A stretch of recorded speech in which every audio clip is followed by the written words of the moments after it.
Uno de los mensajes que se transmiten en The Outlaw Josie Wales es muy parecido al que John Wayne expresó en El Álamo. El concepto estadounidense es mucho más importante y significativo que Jayhawkers, Hoosiers, Cherokees, Confederados y otras etiquetas similares. Pero mientras que la visión de Wayne era la de un esfuerzo unificado y patriótico de los subgrupos estadounidenses contra un enemigo común, Eastwood sugiere que todos los subgrupos raciales, étnicos y regionales podrían vivir juntos en paz si la sociedad y la política no se entrometieran siempre. Los hombres como el capitán Terrell, el oficial de la Unión Botas Rojas que jura perseguir y destruir a Josie Wales, tienden a perpetuar las diferencias regionales y políticas entre las personas y, por lo tanto, deben morir. Mientras que hombres como Wales y su ex oficial, ahora amistoso adversario, capitán Fletcher, que tienen el sentido de saber cuándo termina la guerra, ganar y vivir como leyendas en su propia época. Al quedar sin familia, Josie decide crear su propia comunidad de apoyo, una que exista fuera del marco de una familia nuclear convencional. Adopta una nueva familia renegada formada por nativos americanos, habitantes de Kansas desplazados y habitantes del pueblo que han sido dejados atrás por los asaltantes. Acorralados en una casa de campo por los soldados de la Unión, la familia se ve obligada a defender juntos su nuevo hogar, disparando rifles a través de ventanas en formas de cruz. Josie hace las paces con los nativos americanos y dice que el gobierno les quitó todo a ambos. Incluso llega a una reconciliación tácita con Fletcher al final de la película. Otro de los mensajes que la película parece querer enviar es que los gobiernos no permiten que las personas puedan vivir en paz, ya que siempre están interfiriendo en sus vidas. De igual forma, el film parece poner en duda la importancia del núcleo familiar, al presentarle al personaje titular la oportunidad de formar una nueva familia con personas que se cruzaron en su camino. Esta película es un western que nuevamente refleja la historia a menudo desagradable de los Estados Unidos y el salvajismo que los humanos infligen a otros miembros de su especie. La misma crudeza está ahí. Las personas tienen prioridad sobre los gobiernos. Los individuos lo son todo. Las etiquetas no tienen sentido. Los personajes de la película son simplemente buenos o malos e intentan matarse o hacerse daño unos a otros sobre esa base. La paz solo se puede lograr, sugiere la película, entre las personas y no a través de la intervención del gobierno. Entonces les pregunto lo siguiente. ¿Consideran que los mensajes subliminales que la película presenta son más bien un producto de Eastwood dejándose llevar por la política de los 70s durante la era postguerra de Vietnam y escándalo de Watergate, en la cual había poca confianza en el gobierno y también debido a la cultura de peace and love, paz y amor y de las comunas hippies, se había reemplazado el núcleo familiar por el amor entre extraños? ¿Fue El fugitivo Josie Wales un film antipatriótico estrenado en el año en que se celebraba el bicentenario de la independencia de los Estados Unidos? Vamos a empezar contigo, Ralphie. A ver, está bien interesante esa pregunta porque, o sea, primero, si a Clint Eastwood nunca lo vi como paz y amor, como el hombre hippie. Más bien lo veía como un conservador, pero puedo estar equivocado. Y no sé, no siento que la película sea un tema antipatriótico o anti-establishment. Simplemente era o sea, responde a las ganas de Clint Eastwood de contar su historia. O sea, realmente no lo veo revolucionario en ese sentido. Lo veo simplemente como que el ambiente era un instrumento para poder contar la historia de Josie Wales y llevar el mensaje pues, principal de todos pueden convivir, ¿ok?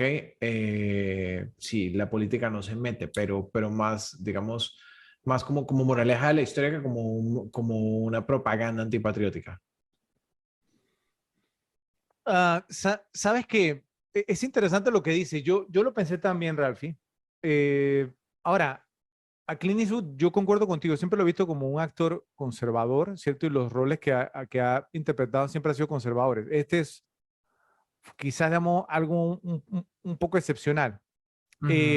Pero yo creo, digamos, pues que quizás va de la mano. Hay un viejo dicho, ¿no es cierto?, en la política que dice que cuando eres joven, si no eres liberal, no tienes corazón. Y cuando eres mayor, si no eres conservador, no tienes cerebro. Entonces es gracioso ya que yo siento como que aquí acontece parte de eso. O sea, pero es por eso que la pregunta se dirigía no tanto, digamos, que si él era hippie, peace and love, porque eso era, digamos, como lo que estaba predominante en ese momento. Recuerden, digamos, Ujú. que la guerra de Vietnam, contrario, digamos, a lo que era la Segunda Guerra Mundial, que fue un tema, digamos, contra los nazis, eso lo hemos hablado anteriormente, sí, que era, digamos, de salvar al mundo. La guerra de Vietnam fue un tema, fue un, como le llamamos aquí en Panamá, un revolú, ¿cierto? Un trepa que sube, que no se sabía ni por qué los Estados Unidos estaban ahí, la cantidad de personas, digamos, que murieron. Hubo muchas protestas, nació el movimiento hippie. Eastwood, digamos, pues no, o sea, aunque no éramos el jovencito, pero estaba metido en medio de eso. Sondra Locke era más joven que él, ¿cierto? Ella sí era, digamos, como de ese movimiento, ¿cierto? Y lo puedo ver, digamos, involucrado ahí. Y sea como sea, bueno, acuérdense, digamos, que un ejemplo, Marlon Brando, cuando ganó el Oscar, digamos, a Mejor Actor por El Padrino, 1972, mandó, digamos, entonces a una nativa americana, digamos, entonces, pues no aceptar el Oscar a nombre suyo. Creo, digamos, porque quizás no hubiéramos pensado a Marlon Brando, digamos, también como un liberal, ¿cierto? Pero pues sí lo era y mucho. Sí, tienes razón. Yo diría que para mí Marlon Brando sí es un liberal total. No, sí, claro, pero quizás las personas viendo sus películas no hubiera pensado que lo era. A eso me refería, ¿sí? Pero Y sí, o John sea, Wayne sí, casi le cae a palos a la sí, nativa americana totalmente. en esa, Sí, pero eso fue un circo. sí, sí, si tú escuchas, digamos, no sé, entrevistas, vamos, hay entrevistas muy interesantes en YouTube de Marlon Brando, él era un liberal total, ¿cierto? Pero Total. si te basas en sus roles, quizás no hubieras pensado eso, ¿sí? Ujú. En Sí, la sí, mayoría de sí. sus roles, ¿sí? Y yo creo que con eso, digamos, hubiera sido como algo similar, pero sí pienso, digamos, pues que hay algunos, especialmente por el tema de Watergate, ¿cierto? De lo que pasó entre la desconfianza, digamos, con el gobierno y el tema del núcleo familiar, que, o sea, si se fijan, y ahora lo voy a mencionar un poquito más, pero le quiero dar la palabra a Joe, está repercutiendo incluso hasta hoy, porque es un tema generacional, ¿sí? Y lo que ha pasado, digamos, con el núcleo familiar de lo que está aconteciendo hoy en día en la actualidad. ¿Ok? Entonces, Joe, adelante, te escuchamos.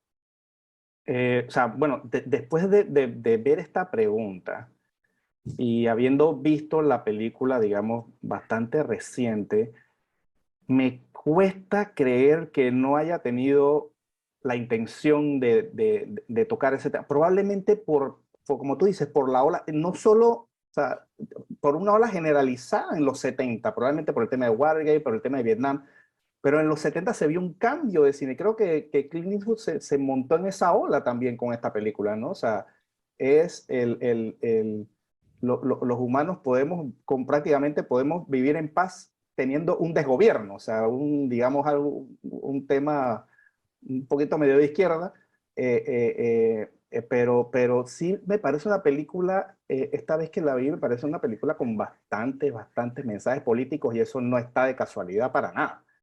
Está muy marcado y obviamente, como decíamos, ¿no? por esa ola de los 70, de todas esas películas que eran la película antiguerra, todo era anti todo en los 70, ¿no? O sea, antipolítico, antiguerra, y pienso que este es el western antiguerra de los 70. Sí, Ok.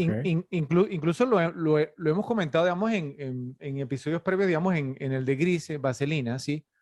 En el cual, o sea, los creadores del musical, pues también, o sea, porque están, digamos, como aburridos, sí, del tema de las protestas y la música, las canciones de de protesta y todo era, digamos, entonces, pues era un tema oscuro, entonces quisieron crear el musical, pues simplemente como para regresar, digamos, entonces a lo sano de los 50, ¿sí? Y entonces, A digamos, entonces, pues, entretener. como, exactamente, entonces se puso, digamos, entonces, como de moda el tema, digamos, retro de los 50, ¿cierto? Entonces se pusieron como estas dos olas, entonces que éramos como un tema extremista, ¿cierto? Digamos, como, no sé, Easy Rider, digamos, ¿no? De Dennis Hopper, con Peter Fonda, hasta el mismo Midnight Cowboy, ¿cierto? De John Schlesinger, ¿cierto? También son películas, vamos, o sea, pues, ¿no? Que se nota, digamos, ¿no? Que tienen esta influencia y que eran, o sea, películas de protesta hay muchísimas, vamos, en los 60, inicios de los 70, hasta mediados de En los los 70. 70, en los 70 hubo cantidad. Claro, exactamente. Hasta incluso, Taxi digamos, Driver, o sea. claro, otras películas, digamos, no sé, pues como que pues, lo vamos a ver ahora en un momento, o sea, como Rocky de esperanza, así me voy a entender, este tipo de cosas. Entonces, era como que le querían inculcar a las audiencias, digamos, entonces, como eran películas con mensajes porque todavía el sol, digamos, se da, sí, pero eran mensajes, digamos, como distintos, ¿sí me voy a entender? Era como, o sea, no era como que querían adoctrinar, pero era como que querían criticar al gobierno, a los gobernantes, ¿sí? Claro, o No, sea, no, dar como información al público, ¿no? Que de repente no la tenían, ¿no? Exactamente, sí. Y yo sí pienso, vamos, porque lo que pasó, digamos, con el presidente Nixon, ¿cierto? De Watergate, que fue un escandalazo, ¿cierto? En ese momento jugó un rol ahí, incluso, creo, digamos, pues que en la escena que muchos consideran pues como la más importante de esta película, cuando Josie se acerca, vamos, a 10 osos, ¿cierto? A negociar, a él lo dicen. Es más, el mismo 10 osos dice, o sea, si los gobiernos, digamos, no fueran, ¿sí? Los que, no sé, lideran o toman las decisiones y pudieran ser hombres como tú y yo, ¿cierto? Entonces no habría diferencias, podríamos convivir todos. Sí, creo que ahí está clarísimo, ¿sí? Bastante Porque, paz y amor. claro, se está mandando, digamos, un mensaje de paz y amor, efectivamente. Y que obviamente, digamos, la figura de un Josie, digamos, porque se veía como un tipo solitario al inicio, parecía, ¿no? ¿Cierto? Al inicio que iba a ser como el solitario, como lo mencioné, digamos, en la intro, y luego entonces va recogiendo gente por el camino, ¿cierto? Como los desplazados, los olvidados por la sociedad, ¿cierto? No sé si oprimido sería la palabra, porque realmente pues no, uno no veía pues como a nadie así como oprimido, pero como los débiles, y entonces, y de repente pues uno encuentra en él esta figura paterna, y se fueron, eso ahí al final era como una hippie, ¿sí? O sea, Claro. ahí era, digamos, sí, con o sea, ese tema, vamos, que están con el acordeón y la música y fiesteando, ¿no? Ahí, digamos, una parranda, así, y eso sí iba hasta la noche, ustedes lo vieron, ¿sí? Y, ¿no? Y con el whisky y todo lo demás, entonces, eso es lo que era, ¿sí? Así que yo sí pienso que el mensaje era muy, muy claro, y o sea, la película obviamente trata sobre el viejo este, pero muestra claramente, digamos, que era mediados de los 70s, ¿sí? Claro, clarísimo el tema. Gracias por ver este video. Esperamos que te haya gustado. Recuerda suscribirte, darle like, hacer clic en la campanita para recibir notificaciones y compartirlo en tus redes sociales. Te esperamos.